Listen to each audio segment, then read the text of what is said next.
India's internal challenges. Last lecture we covered issues of Northeast India. Okay, उसमें हमने कुछ states देखे जैसे कि Mizoram, Nagaland, Assam and Arunachal Pradesh. Okay, now let us see next topic, that is Naxalism. Naxalite movement. This movement started at Naxalbari in Darjeeling district in West Bengal. ये जो naxalite movement है ये कहाँ पर स्टार्ट हुआ? Naxalbari in Darjeeling district in West Bengal, वहां पर ये मूवमेंट स्टार्ट हुआ. The Naxalites organized the small land holding farmers and land laborers and took charges of their lands. Okay, ये जो नक्सलाइट्स है उन्होंने एक ऑर्गेनाइजेशन फॉर्म किया जहां पर जो स्मॉल लैंड होल्डर्स है, जो छोटे जिनके वो फार्मर जिनके छोटे छोटे जमीन है वो, एंड ऑल्सो लेबरर्स यानी जिनके पास खुद की जमीन नहीं होती बट वो किसी और के जमीन में काम करते हैं या फिर लैंडलॉर्ड से वो जमीन रेंट पे लेके उसमें फार्मिंग करते हैं. वो ऐसे लोगों को इकट्ठा करके उन्होंने एक ऑर्गेनाइजेशन बनाया. Okay, and took charges of their lands, और ऐसे लोगों का जो लैंड है उसका चार्ज उन्होंने अपने हाथ में लिया. Okay, put up red flags and declared that area as free territory in 1967. तो ऐसे लोगों के जो छोटे फार्मर्स हैं जिनके पास छोटे छोटे लैंड्स है या फिर लेबरर्स है, उनके लैंड को उन्होंने अपने चार्ज में लिया है, अपने कंट्रोल में लिया है, और उन सारे लैंड के ऊपर उन्होंने रेड फ्लैग लगाया है और ये डिक्लेयर किया है कि ये जो सारे लैंड्स है इट इज फ्री. ओके, वो किसी के अंडर नहीं आता है, वो फ्री लैंड है. Okay, is a free territory. All those movements that took inspiration from this rebellion are called Naxalite movements. Okay, जो भी movement इससे इंस्पायर होके आगे और movements आए, that is known as Naxalite movement. Okay, ये event को इंस्पायर होके जो भी movements निकले उसको Naxalite movement बोलते हैं.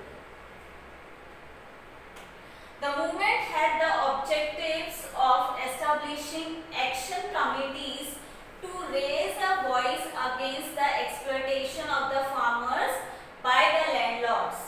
Okay, ये जो movement है उसका मेन ऑब्जेक्टिव क्या था? इस movement का main objective establishing action committees, मतलब action committee वो लोग establish करे and raise a voice against the exploitation. जो भी farmers है या laborers है उनके ऊपर जो भी exploitation होता है तो उनकी आवाज बने वो एंड उनके हक के लिए वो लड़े. Okay, main objective Naxalite movement का ये था. ओके, कि जो भी एक्सप्लॉइटेड फार्मर्स है उनके हक के लिए आवाज उठाया जाए और उनके लिए लड़े. ओके, किससे लड़े? By the landlords and confiscate the land of the landlords and distribute it among the tenants. Okay, जो भी landlords है जो कि farmers को exploit करते हैं, laborers को exploit करते हैं, okay, उनके land को confiscate करना मतलब उनके land को जब्त करना और वो जो land है वो tenants में बांट देना. tenants यानी जिनका भी land है या फिर जो भी उस land में as a laborer काम करते होंगे या जिन्होंने भी वो लैंड रेंट पे लिया होगा, ओके, उनको वो लैंड बांट देते थे. Later the movement strayed away from its objectives. It took recourse to terrorism to prevent any government schemes and welfare policies from reaching the common people. Okay, ये जो नेक्सलाइट मूवमेंट था ये एक अच्छे ऑब्जेक्टिव से स्टार्ट किया था नेक्सलाइट्स ने. जो भी एक्सप्लॉइटेड फार्मर्स है या लेबरर्स है मतलब उनके हक के लिए लड़ना, ओके, उनकी आवाज बनना, उस ऑब्जेक्टिव के साथ ये मूवमेंट स्टार्ट किया था initially, but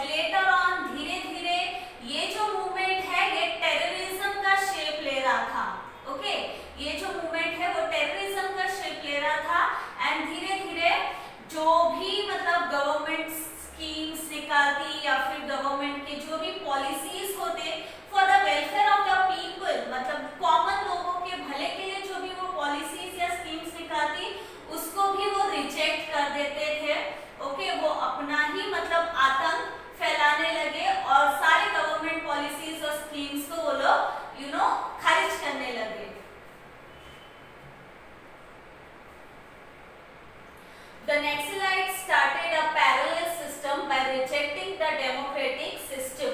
This made Naxalism a serious challenge to India's internal security. Okay, the Naxalites जो है धीरे-धीरे उन्होंने अपना एक पैरेलल सिस्टम एस्टैब्लिश कर दिया था, जो कि गवर्नमेंट का जो सिस्टम है, उसका जो पॉलिसी है, उसको वो रिजेक्ट करने लगे। यानी गवर्नमेंट जो भी कॉमन पीपल के वेलफेयर के लिए जो भी पॉलिसीज या स्कीम्स करती थी, उनको वो रिजेक्ट करने लगे और अपना ही एक पैरेलल सिस्टम उन्होंने एस्टैब्लिश कर दिया था। एंड ये जो नक्सलिज्म है, ये एक सीरियस इशू, इंटरनल इशू बन गया था इंडिया के लिए। The movement was mainly located in West Bengal. Later, the movement spread to East Godavari in Andhra Pradesh, parts of Visakhapatnam. Okay, ये जो मूवमेंट था, ये कहाँ से स्टार्ट हुआ? वेस्ट बंगाल से। बट धीरे-धीरे ये मूवमेंट अलग-अलग रीजन में भी स्प्रेड होने लगा, जैसे कि east Godavari in Andhra Pradesh, then parts of Visakhapatnam, then Karimnagar in Telangana, Adilabad, Bastar, Rajnandagaon and Sukma in Chhattisgarh, Gadchiroli, Bhandara and parts of Chandrapur in Maharashtra, Balaghat and Mandala in Madhya Pradesh and Korput in Odisha. Okay, धीरे-धीरे ये बाकी के reason में भी Naxalism spread होने लगा। In order to maintain their influence, the Naxalites established an organization called People's Liberation Guerrilla Army, that is PLGA. This conflict is still going on. Okay, मतलब अपना influence, अपना जोर, अपना पावर मेंटेन रखने के लिए नक्सलाइट्स ने एक ऑर्गेनाइजेशन एस्टैब्लिश किया, that is known as a People's Liberation Guerrilla Army. Okay, ये ऑर्गेनाइजेशन उन्होंने एस्टैब्लिश किया सो दैट वो पावर में रहे, अपना इन्फ्लुएंस वो मेंटेन रख सके। ओके, एंड ये जो है, ये जो कॉन्फ्लिक्ट है, it is still going on, मतलब ये कॉन्फ्लिक्ट अभी भी चल रहा है। Okay, now see next topic, that is communalism. Communalism is a serious threat to the unity of our country. Communalism emerges out of narrow religious pride. Okay, communalism क्यों emerge हुआ? Out of, because of narrow religious pride.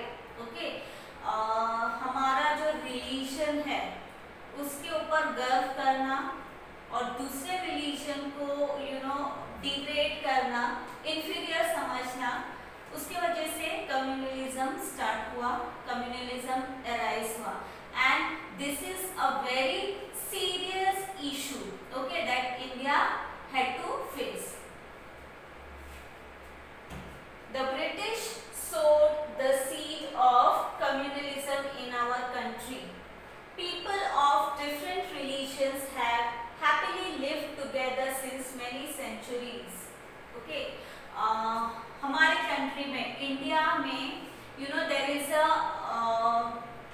diversity. Okay, variation है। Okay, variation, अलग-अलग religion के लोग रहते हैं, अलग-अलग cast है, अलग-अलग लैंग्वेज के लोग रहते हैं। Okay, we say there is diversity, unity in diversity. Okay, भले ही इट इज डाइवर्स, वैरायटी है, डाइवर्सिटी है, but there is a unity. Okay, but जो ब्रिटिशर्स आए थे इंडिया में और वो रूल कर रहे थे, उन्होंने ये कम्युनलिज्म का बीज बोया। Okay, by creating divide and rule policy। उन्होंने जो divide and rule policy create किया था, उसके वजह से कम्युनलिज्म इंडिया में स्टार्ट हुआ। अदरवाइज उसके पहले अलग-अलग कम्युनिटी के लोग इंडिया में इकट्ठे हैप्पीली रहते थे।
नेशन के भले के लिए हमको क्या करना चाहिए वो चीज हम भूल जाते हैं।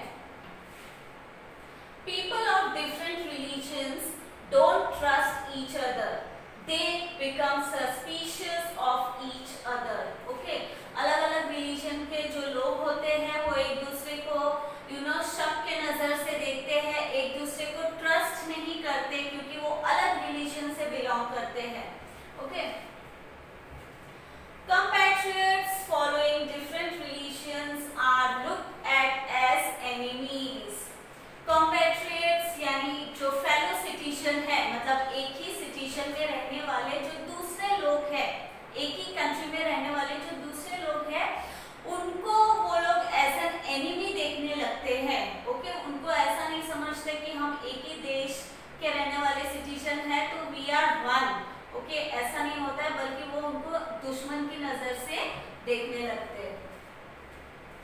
Even commensality or coming together on festivals become rare. Commensality means eating together. जब कोई celebration होता है, कोई festival होता है, तो कैसे सारे community के लोग इकट्ठे आते हैं और उसको celebrate करते हैं, साथ में खाना खाते हैं, तो वो जो सारी चीजें हैं वो कम हो जाती है, it becomes rare.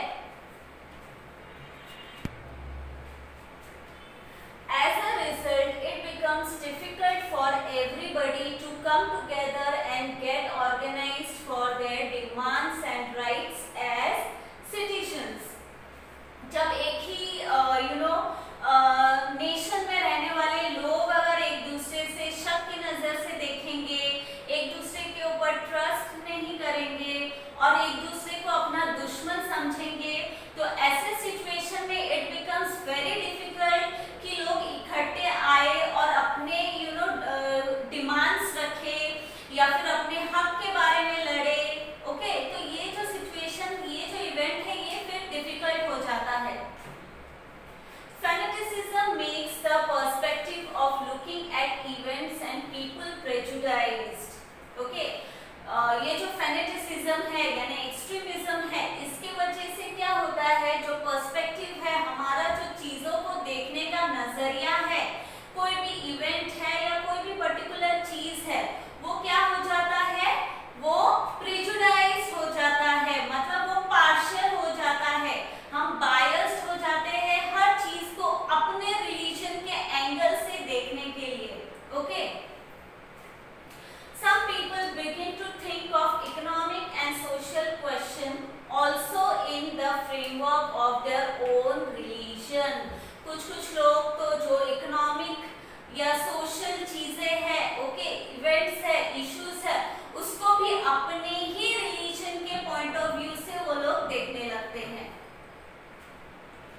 Some people of all religions think that since belong to a particular religion, they have no influence in politics. और कुछ जो पर्टिकुलर रिलीजन के जो लोग हैं वो ऐसा सोचने लगते हैं कि सिंस हम लोग एक पर्टिकुलर रिलीजन को बिलोंग करते हैं, तो हमारा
पर्टिकुलर रिलीजन के बारे में या फिर उनके रिलीजियस सिंबल के बारे में अगर किसी ने कुछ बोल दिया तो फिर वो भड़क जाते हैं, फ्रस्ट्रेट हो जाते हैं एंड देन रायट्स होते हैं, यानी दंगे फसाद वो लोग करने लगते हैं, क्योंकि उनकी थिंकिंग, उनकी मेंटालिटी वैसी हो जाती है कि उनके रिलीजन के साथ नाइंसाफी हो रही है या उनके रिलीजन को गलत समझा जा रहा है। तो इसलिए फिर ये बहुत ही कॉम्प्लिकेटेड इशू बन जाता है। Okay, hundreds of innocent people are killed, public property worth crores of rupees is damaged. Okay, जब रायट्स होते हैं, दंगे फसाद होते हैं तो बहुत सारे लोगों की जाने जाती है, जो प्रॉपर्टी है, पब्लिक प्रॉपर्टी है, वो कितने सारे डैमेज हो जाते हैं because of riots. Public peace is destroyed due to the bitter memories of the riots. People are estranged from each other and mutual trust receives a setback. Okay, public peace. Okay, शांति का माहौल नहीं रहता। Okay, बाहर public peace destroy हो जाता है and because of this bitter memories, मतलब जो रायट्स होता है, जब दंगे फसाद होते हैं तो बहुत सारे नुकसान होते हैं, तो उसकी जो बिटर, जो कड़वी यादें रहती है मन में लोगों के, उसके वजह से they are estrange. Estrange means they are separated from one another. Okay, लोगों में यूनिटी नहीं है, म्यूचुअल ट्रस्ट नहीं होती है, फिर ओके आपस में एक बॉन्डिंग नहीं होता है, ट्रस्ट नहीं होता है and they are separated. Trust between people is the basis of coexistence. If trust breaks, social unity receives a blow. Okay, coexistence मतलब हमको एक साथ एक ही सोसाइटी में रहने के लिए, एक ही कंट्री में रहने के लिए trust is a very important factor. हमको एक दूसरे के ऊपर ट्रस्ट रखना चाहिए, then only we can coexist in a particular place. Okay, and if trust breaks, then social unity becomes impossible. अगर आपस में ट्रस्ट ही नहीं है तो सोशल यूनिटी नहीं हो सकता। How can national unity be achieved without social unity? Okay, बिना सोशल यूनिटी के नेशनल यूनिटी अचीव करना इम्पॉसिबल है। Okay, hence it is necessary that we all counter this religious communalism with all our strength. Okay, इसलिए ये जो problem है, communalism का जो प्रॉब्लम है, उसको सॉल्व करने के लिए हम सबको इकट्ठे आना चाहिए। ओके, नेशनल इंटरेस्ट के बारे में सोचना चाहिए और इसके लिए कुछ न कुछ सोल्यूशन निकालना चाहिए। For this we should mix with people of different religions. We should accept the good practices and ideas of each other. Okay, इसके लिए हमको क्या करना होगा? हमको दूसरे रिलीजन के लोगों के साथ मिक्सअप होना चाहिए, उनके साथ उठना बैठना, उनके साथ बातचीत करना चाहिए and we should also accept the good practices and ideas. मतलब अगर किसी एक पर्टिकुलर रिलीजन में उनका जो प्रैक्टिसेस है या उनके जो आइडियाज है उसको एक्सेप्ट करना चाहिए। ओके, मतलब एक दूसरे के रिलीजन को हमको रिस्पेक्ट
हम कम्युनलिज्म को एंड कर सकते हैं एंड